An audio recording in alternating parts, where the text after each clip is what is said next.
Hello everyone, this is Defense Politics Asia and this is the Frontline Changes report for the past 24 hours. A lot of frontline changes in the past 24 hours for the day 1322, 7th of October. We're going to jump straight to it into the Sumy front. At the Sumy front, Ukrainian mapping, Deep State UA have updated the map. So this is Sumy, by the way. In north of Sumy, over at Oleksievka, Andriivka region, the Ukrainian mapping have updated to show that the Russian forces have retaken this part, which was previously geolocated to have Ukrainian forces, I think.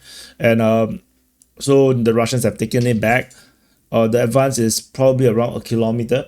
So that's the advance the northeast of Andriivka by the Russian forces. The next frontline change is over in the Dvorichna front at Konstyantynivka.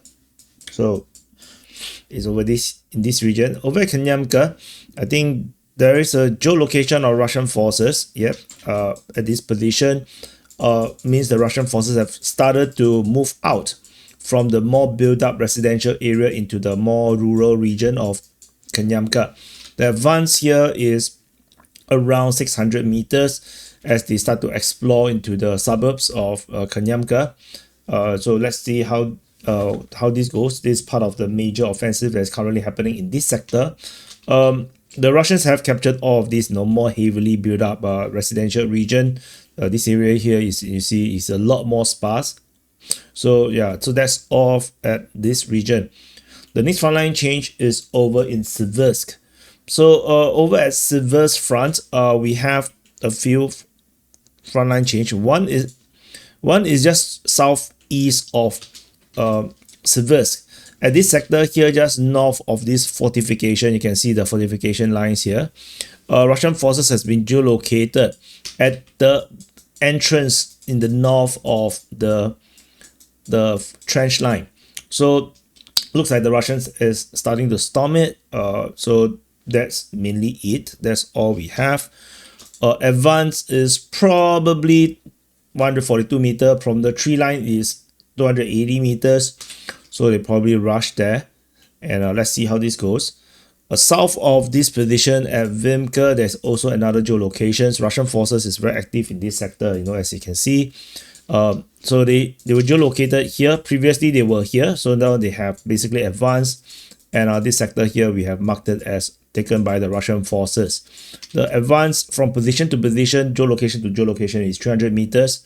So that's the frontline change in this region around the west of Vimka.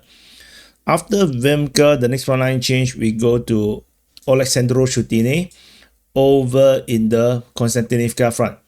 So this Konstyantynivka, this is Thorex. North of Thorex, in the south of Oleksandro-Shutine, we have two geolocations, these two pieces. So one of them is a geolocation. Russian forces was geolocated in the east of Ivanopilia. Confirmed the Russians have advanced in this sector here. So this is the confirmed movement by the Russian forces in this sector. The Russian mapping have updated to show that the Russians have taken this southern part of Oleksandro-Shutine. So this is a Russian claim. This piece here is Ukrainian update. This was reported yesterday. So we have this consistent advancement or the closure of this salient here with all this combination of information, Ukrainian mapping, Russian mapping, and geolocation. So that is the frontline changes in this sector. The movement towards the east of Ivanopilia is actually at the very least 1.5 kilometers. It can go even up to 2.5 kilometers depending on where you start to measure from. And so this is a very, very big frontline change as the Ukrainians are putting a very strong defense in this sector as they are trying to keep this route open. And the Russians just decided to flank around it. Yeah, so that's probably what's happening right here. So after this frontline change, we jump all the way. We're skipping Pokrov because there's no update in Pokrov. So yeah, interesting that the whole front line have no updates. We go to the Komar front. This Komar at Zeleny High, the Ukrainian mapping, I believe. Sorry, it's geolocation. Geolocation of Russian forces was noted at this compound here. and which means that this sector here, Zeleny High, is now confirmed to be re-secured by the Russian forces in this sector here. Because the Ukrainians were trying to counterattack in this sector, it looks like it's now confirmed.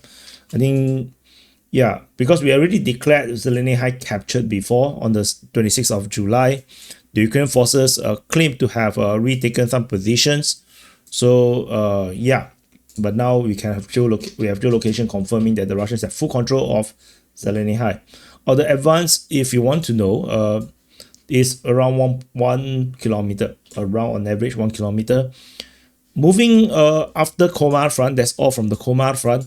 You can see Komar front went super quiet in this sector. The Russians have actually redeployed and focused on the Hulyaipole sector and around Poltavka region.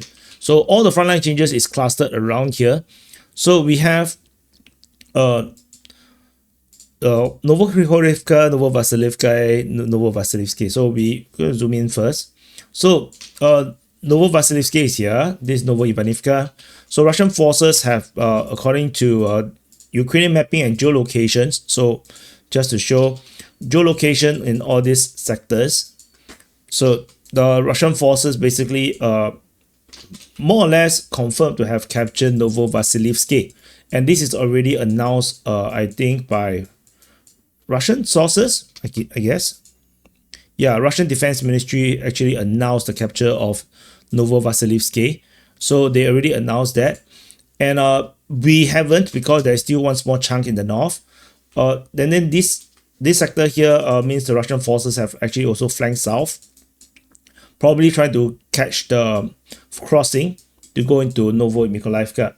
In the north, south of Novomykolaiv, Ukrainian mapping have updated to show that the Russians have advanced further in this sector as well.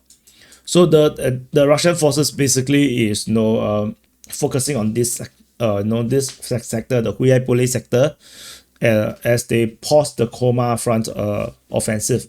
So that is advancements in this sector here. The Novovasilivsky one is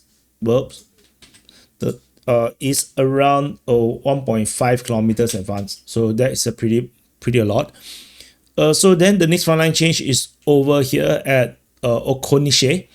So this frontline here, this change is pretty big as well. This is based on Ukrainian mapping, as they expanded the zone of control with the Russian forces, entered into the north of Okonishe, and taken more tree lines in the southeast as well. So this is a lot of frontline changes in this sector here as the Russian forces take these positions.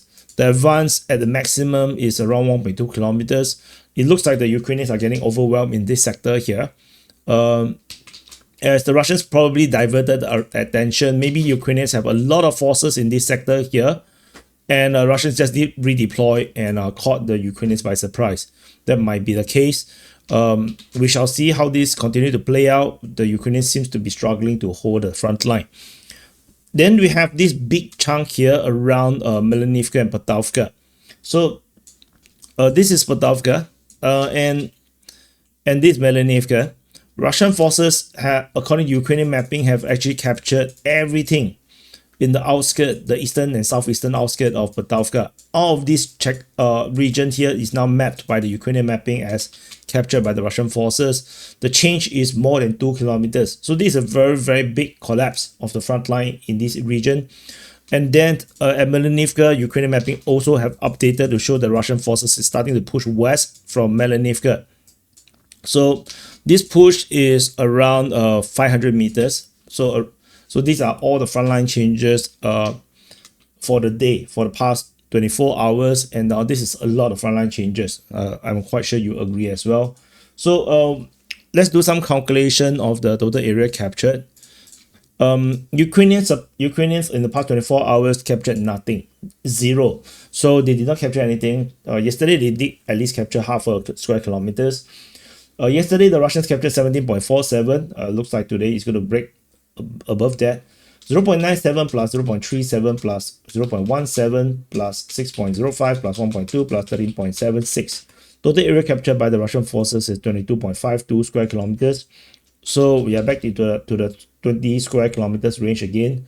So anyway, that's about it. Happy birthday to you if your birthday today. Press the like button, subscribe, and yeah. So let me know what you think in the comments, and I'll see you guys in the next update. Yeah, check out the tip wrap.